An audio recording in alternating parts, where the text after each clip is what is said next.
Hey folks, Captain Matt here again. You know, we've had so many people talk about bedding, and there's so many different ideas. A lot of folks use coconut core, others use cardboard, others use a mix. And people ask me over and over again, Matt, what do you use?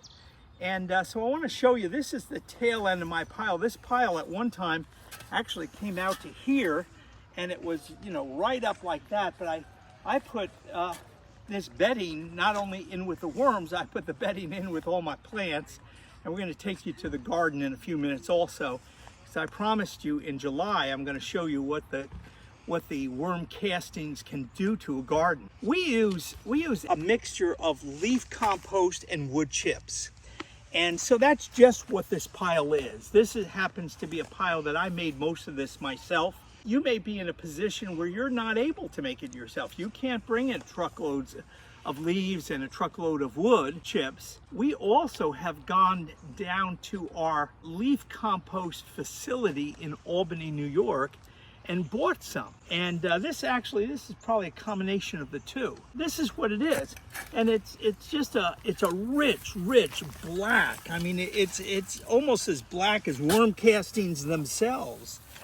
But this is what we use for the bedding for the worms.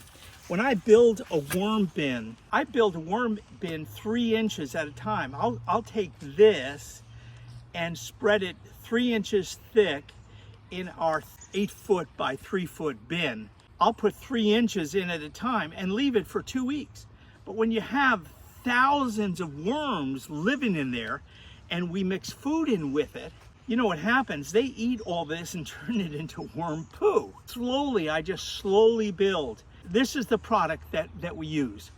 So what I suggest to some of you to do is start looking at some of your municipalities and see who has leaf compost facilities. I know numbers of people in this area that if I told them about the leaf compost facility down in Albany, they would simply look at me and say, I never knew that existed. It's also open to anybody that will come in.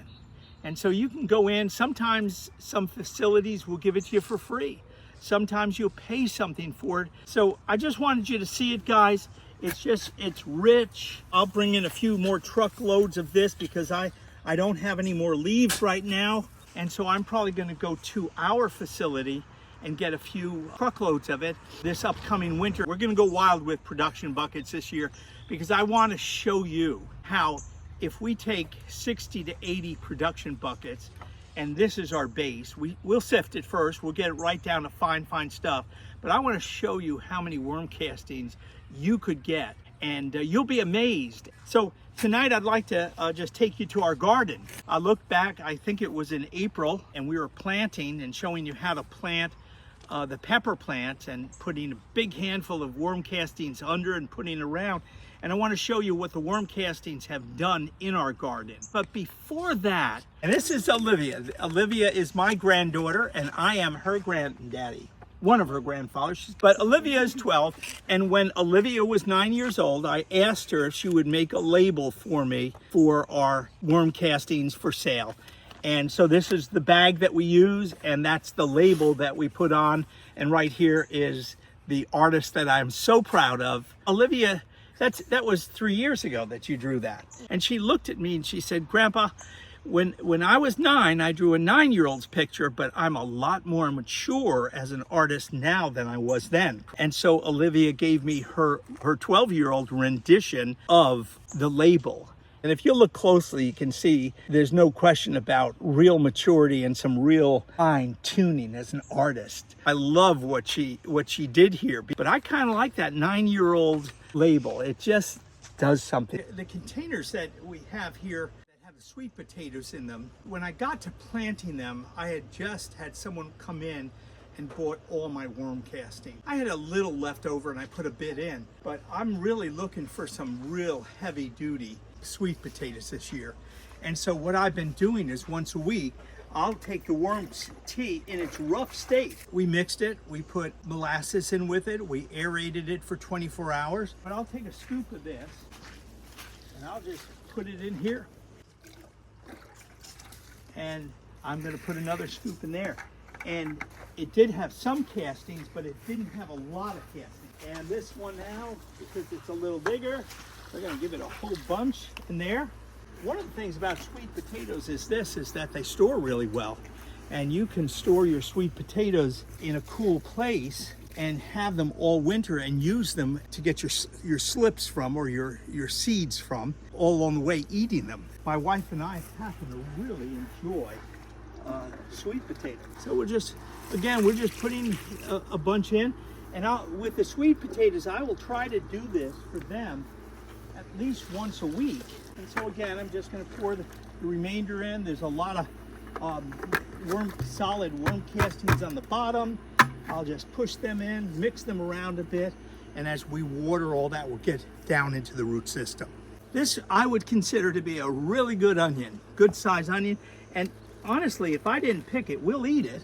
But if I didn't pick it, this guy would be growing and get bigger and bigger. I've never grown onions this big.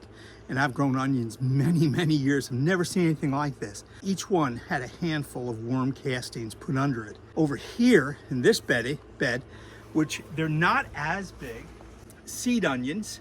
I was just trying the difference between the two, and I'm really finding out that slips really work. Some of these are good size. I'm not unhappy with them. We have a good long growing season ahead of us.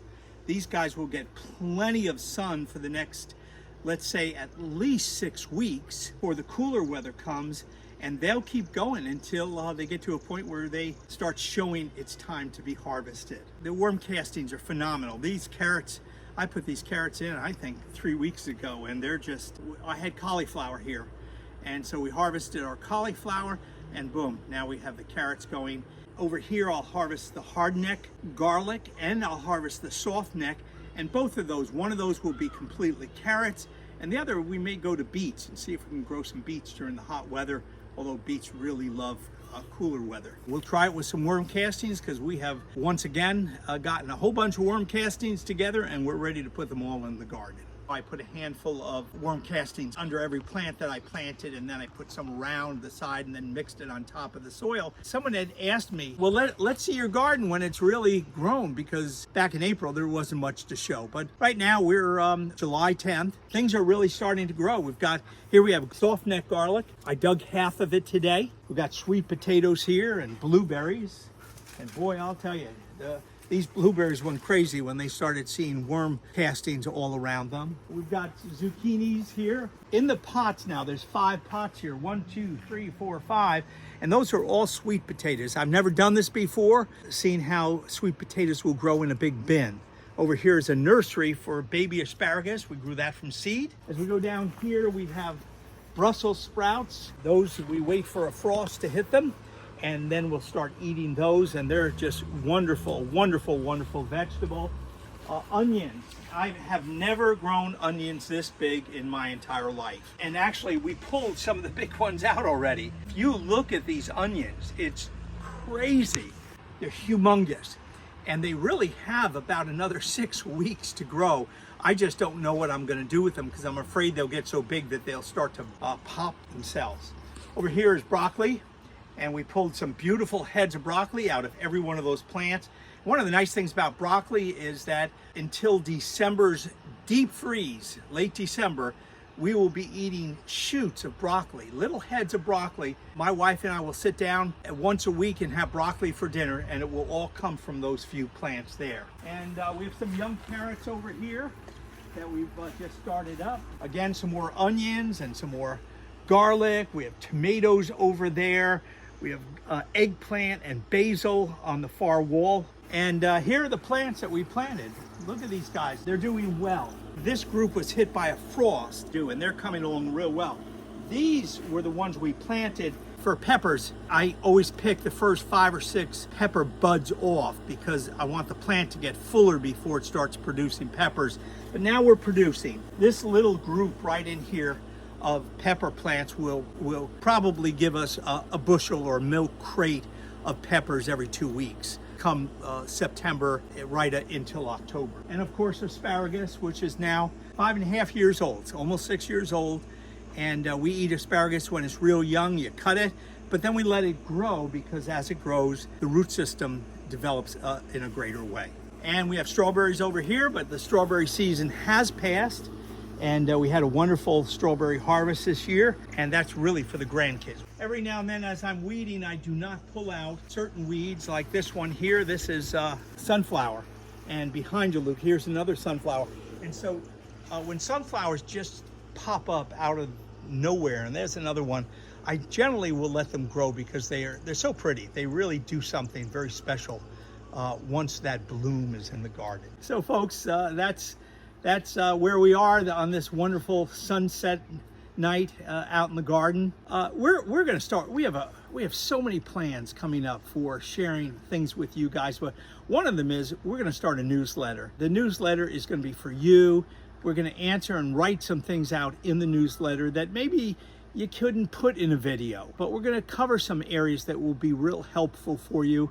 Some of the stuff will be things that we're learning. We're worm people. We're a community right now. We have just started. We also know, because of what you've seen tonight, there's no massive chemical fertilizers out here, because we don't use chemical fertilizers, but we're getting real hardy vegetables out of the garden using one thing, using worm casting. What we're doing with the fertilizer being made from earthworms, and learning to use them, learning to raise them and care for them and use the product that they have given to us, it is going to grow. And some of you are going to start businesses that can make enough of a living for you that you can live off of it, because this is the fertilizer of the future. And I am proud to call myself a worm guy. And I'm proud to talk to all you worm people tonight. And I hope this has helped you. See you next time. God bless you. Have a wonderful time raising your worms and producing worm casting.